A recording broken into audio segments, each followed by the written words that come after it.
An alien fungus has been spraying black semen across town. People exposed to it have started changing in horrific ways. Part 2.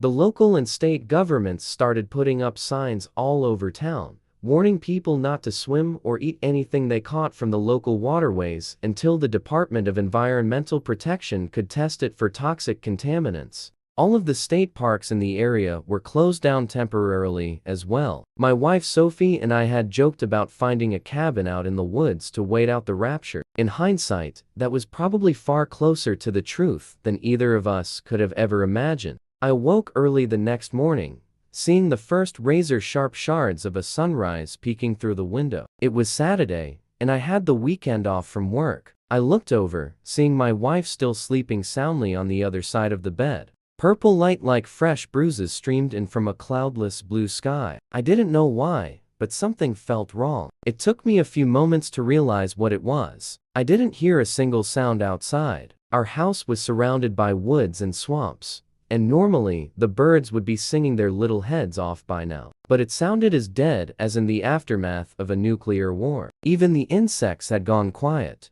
I crept out of bed, trying not to wake Sophie. I ended up getting dressed and making coffee and a bagel. Feeling restless, I decided to go out for a drive around the block. I hopped in my truck and slowly pulled out onto the empty street. After a few minutes, I drove past the local park. It had a brightly colored playground looming high in the air, though this early in the morning, it stood empty. A few joggers and random people walking their dogs lumbered through the foggy mist, circling around the paved trails of the park. A still pond coated with green scum stood at the center. I noticed how the eerie quiet extended out here as well. Besides the rumbling of my truck's engine and the distant barking of a dog, I might as well have been driving through a graveyard. I was glancing out the driver's side window and didn't see the young woman covered in blood slinking out onto the street until the last second. She dragged a broken leg behind her, the sharp points of bone poking out through the skin.